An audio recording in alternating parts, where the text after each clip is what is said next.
I just finished rereading The Mountain Is You by Brianna Wiest. I read this probably a year and a half ago. I'd have to look back and see exactly when it was. And earlier this year, I was like, you know what? I should reread it and actually take notes this time, because last time I just read straight through it.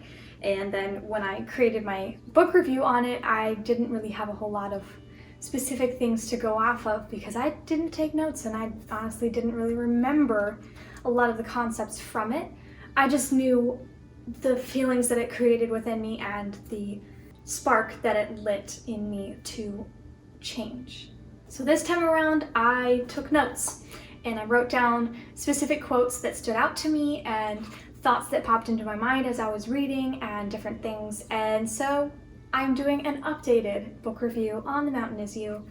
And this time it will be a lot more specific concept based and not just like, you should read this book and here's a couple reasons why.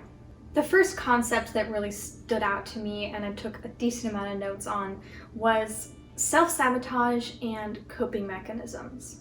I wrote down a specific quote from page 11 where it says, "Self-sabotage is simply the presence of an unconscious need that is being fulfilled by the self-sabotaging behavior." And then on page 27, it kind of rephrases that and says, "The habits and behaviors you can't stop engaging in, no matter how destructive or limiting they may be, are intelligently designed by your subconscious to meet an unfulfilled need, displaced emotion, or neglected desire." And then it goes on to say in page 29, when you have a big, ongoing, insurmountable issue in your life, especially when the solutions seem so simple, so easy, and yet so impossible to stick with, what you have are not big problems, but big attachments. And then in page 31, you cannot get rid of the coping mechanisms and think you've solved the problem. That hit me pretty hard because I realized that I had some coping mechanisms and some self-sabotaging behaviors that really were not doing me any favors. The biggest one I noticed was that I tend to get overwhelmed when I have a lot of things to do, and so I just won't do anything, and I'll just waste time doing little things that do also need to get done, or straight up wasting time because I don't want to get started on those things that I know I need to do, but there's like maybe some fear attached to it of like not being sure how to do the things that I need to do, or knowing that I don't really want to do it, like making a phone call to set up an appointment. Like I don't really want to do that, but it takes 5 minutes and it's not that hard, but it's so much easier to just put it off instead of doing it. And then also like a self-sabotaging behavior that I had was not wanting to commit to work things very much because I really value protecting my own time and my own peace. And subconsciously I knew that if I said yes to these work opportunities, it would take up a lot of my time and I wouldn't have as much time for the things that bring me peace and simple joys. And so I would sabotage those opportunities in order to protect my peace, which I still haven't fully worked out if that's a good thing or a bad thing, but at the time that I was reading this, that was something that was very forefront in my mind. Something that was very interesting to me was found on page 41, and she said, "Without cleanliness, we create fewer opportunities for ourselves. Nothing positive nor beautiful flows from chaos. Deep down, we know this. Often, when we are self-sabotaging through disorganization, it is because when we are very clean or organized, we get an uneasy feeling. That uneasy feeling is what we're trying to avoid because it is the recognition that now that everything is in order, we must get to work on doing what we need to do or who we want to become." And that kind of goes back to what I was saying about like, I will do all these little things to avoid the one thing that I know I need to do. And it turns out that can be applied to even like keeping our space clean. If it's messy, like there's always something little we can do. And if we get it clean, then it's like, oh, now all these things are done and now I have to actually like start on the things that I don't want to do. So I thought that was very interesting.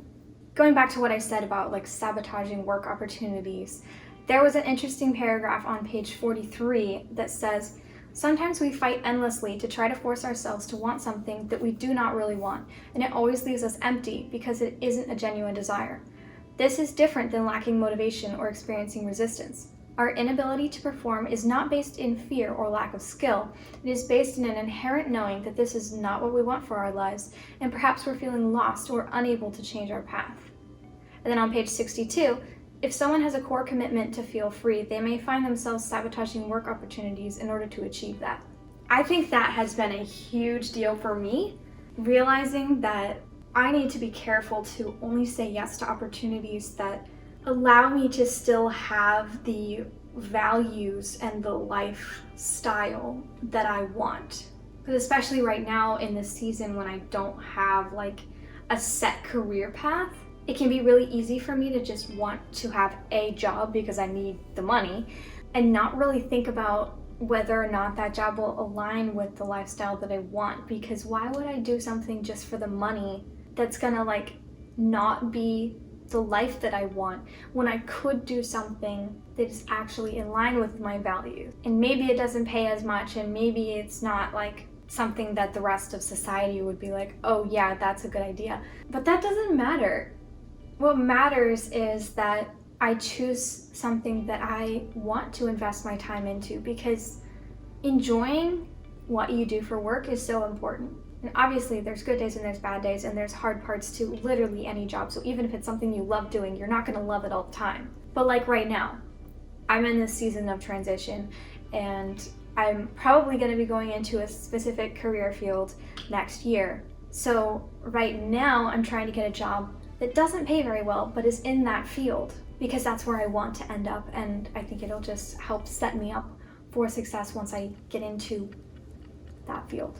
And I really struggled back when I was reading this because I had amazing work opportunities, but I just never felt like I could commit to them. And it just was this weird kind of tug of war in my brain of, this is a really good opportunity, but I don't really want to do this because it doesn't align with my values. And it's just like, it was a big tug of war for a while there. And now that I'm not in that tug of war anymore, I feel so much better. And I actually have clearer direction to where I do want to go. Another section that really stood out to me was the getting past your past, I think is what the chapter was called, and that surrounding area. And there's this one paragraph around page 145 that says, when your mind is stuck in the past, it isn't because it wants to return there, it's because you were impacted far more deeply than you ever realized, and the aftershocks are still rippling through you. If you feel like you're still thinking about things that happened in the past quite often, it's probably because you never fully processed through that.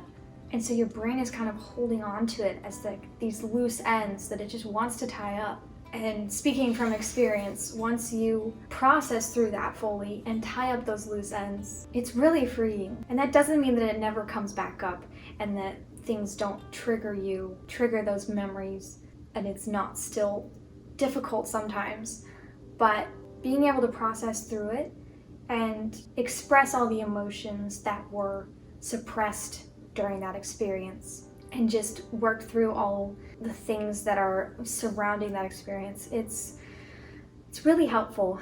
It's really difficult, but it's really helpful. And not to get too sciencey, but on page 180, she says, trauma is not in your head, it is in your body. This is the first and most important thing you need to know in order to overcome it. Trauma is a legitimate physical issue. You store those emotions, energies, and patterns at a cellular level. Kind of crazy. And then on page 181, this was kind of a gut punch. You are traumatized because something scared you, and you are convinced that it is still out to get you.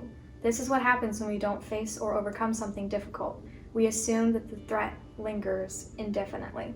I definitely still deal with this. I don't trust people, and I live in fear quite a bit. And that's not great. But I've really had to start telling myself that just because those people hurt me doesn't mean that everyone will. And that's easier to say than to believe. Really focusing on finding friends and community that are gonna be there with me through thick and thin has been really helpful.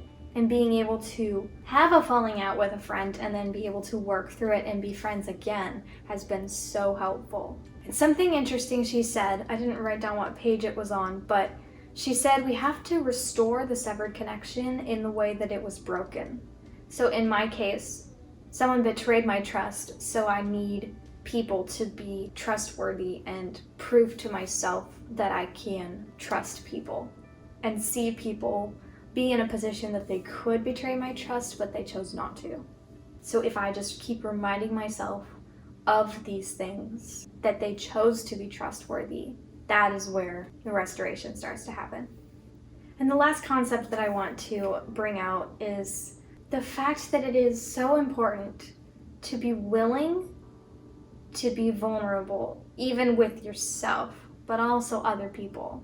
On page 185, she said, "The ability to say to yourself, I know I struggle a lot with this, so I'm going to take my time and work on it, is one of the most powerful things you can do." I feel like a lot of people aren't really willing to work on themselves because that takes being vulnerable and probably breaking a bit and confronting those things that you don't really want to acknowledge about yourself. And yeah, I get it. It's scary. It's difficult. It is not pleasant. But like I said in a post recently on Instagram, like, it took me confronting the darkest corners of myself in order to actually truly start to heal. Because if you just let something sit and fester, it's not gonna just magically dissolve with time. You have to actively work on something and process through it in order for it to be resolved. And I think that when you do go through that process of healing and working through things, it helps you become a lot more empathetic towards other people, because you start to recognize when there's people that clearly have things that they haven't worked through. These people that seem like they're just constantly pushing down all the things that they don't want to address.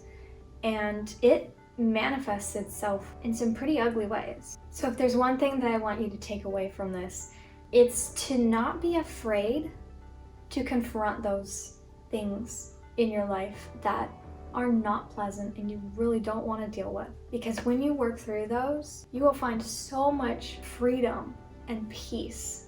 And when you realize that everyone is hurting and everyone has been broken in some way, and you can find that empathy for other people, it really just makes life so much easier. So if you're looking for a book that will motivate you to change things in your life and will bring up to you things that you maybe haven't thought about before and kind of give you action steps to start uncovering the layers of yourself and the things that are hiding, then I highly recommend this book.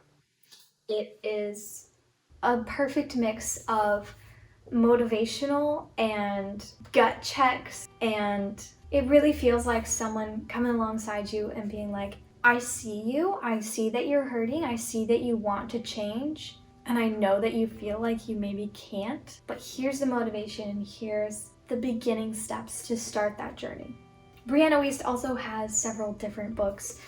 The book before this one is 101 Essays to Change the Way That You Think. That one I have not read yet, but that's like next on my list. I was just looking at it the other day and I was like, I need to read that one, and I see it everywhere. So 101 Essays was first, and then The Mountain Is You, and then she has like 3 more, I think, after this one. So I feel like this one is a good starting point, maybe even 101 Essays first, to kind of just shake up the way that you think, and then this will give you the motivation to implement changes. And the other books, from their titles and short descriptions that I read the other day, seem like they're more of like a step-by-step guide for how to change. Overall, highly recommend this book. It's one of those books that you kind of just take section by section.